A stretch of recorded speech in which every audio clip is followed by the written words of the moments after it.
Bom dia! Vamos às principais manchetes do dia de hoje. Deputado Kim Kataguiri sugere que pessoas ligadas ao crime organizado sejam inelegíveis.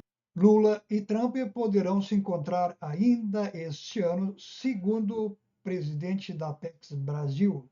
Após votação na Câmara, suspendendo as acusações por calúnia e injúria e difamação contra o deputado Gustavo Gayer, Alexandre de Moraes manda suspender a ação até o final do seu mandato. O projeto do deputado Kim Kataguiri amplia a definição de inelegibilidade para aqueles que apoiarem grupos criminosos ou terroristas. A proposta altera a lei das inelegibilidades para prever que pessoas envolvidas com associações criminosas sejam enquadradas na legislação. Atualmente, somente os crimes praticados por organizações criminosas, quadrilhas ou bandos estão na lei. Além disso, o texto amplia a definição de inegibilidade para aqueles que apoiarem grupos criminosos ou terroristas com focos em ações como 1. Divulgação de propaganda que enalteça ou promova os feitos ou membros desses grupos. 2. Organização ou apoio a eventos culturais ou artísticos que sirvam para enaltecer ou proteger esses grupos. 3. Promoção de conteúdos que atraiam crianças, adolescentes e jovens para o crime organizado ou atividades terroristas, ou que idealizem criminosos e terroristas. De acordo com o texto, havendo pronunciamento judicial ou sentença com trânsito em julgado, para atos desse tipo, o indivíduo automaticamente estaria impedido de concorrer a cargos eletivos por 8 anos.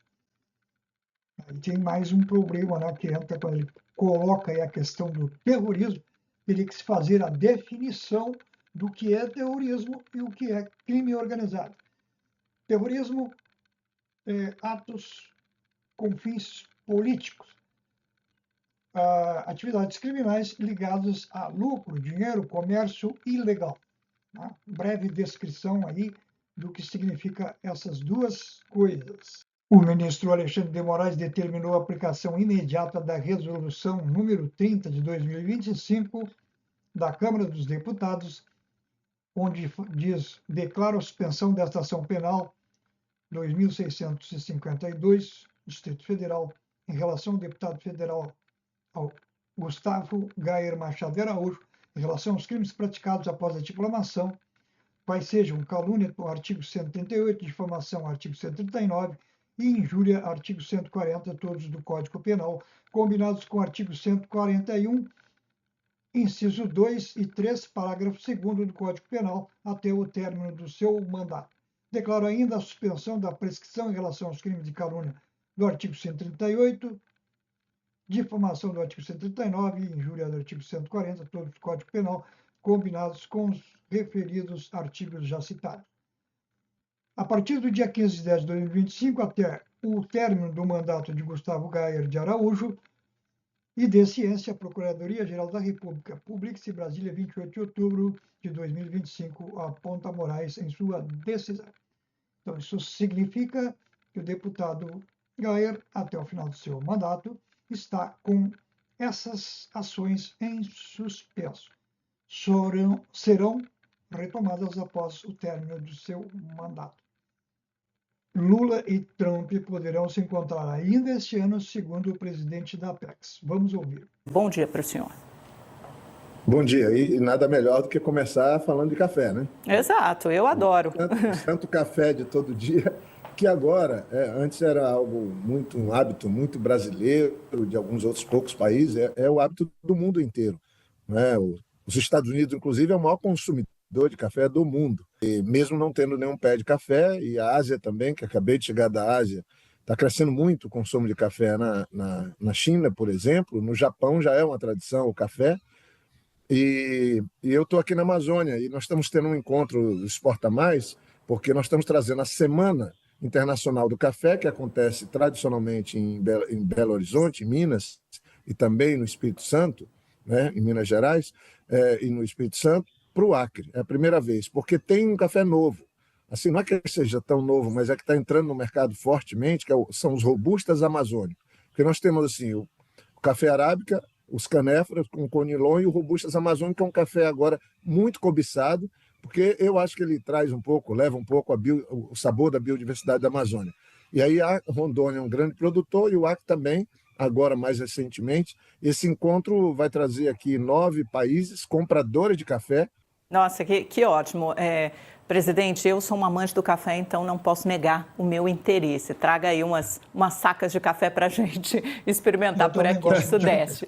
Presidente, te perguntando sobre essa visita à Malásia, o senhor teve o tempo todo junto na Ásia, ao lado do presidente Lula. Todos os interlocutores já disseram que a reunião foi ótima, o próprio presidente Trump confirmou, o Lula também. Agora, não houve o que o Itamaraty, parte do governo, esperavam que fosse o anúncio de uma trégua tarifária enquanto perdurassem as negociações. Eu pergunto ao senhor, por que, na sua visão, não houve esse anúncio de trégua imediata, como aconteceu agora nesse acordo de Trump com a China, e a frustração do governo, algum tipo de preocupação por conta disso? Então, nós estamos lá do outro lado do mundo, né? Fomos na Indonésia, um dos maiores países do mundo, o país com maior população de muçulmanos. Depois nós fizemos um encontro empresarial a pedido do presidente Lula, depois fomos para a Malásia, tem muito a ver com o Acre, inclusive, porque lá hoje é o maior produtor de borracha, que saiu daqui da Amazônia, e foi lá na Malásia, em Kuala Lumpur, que tinha-se a expectativa do encontro do presidente Lula com o presidente Trump.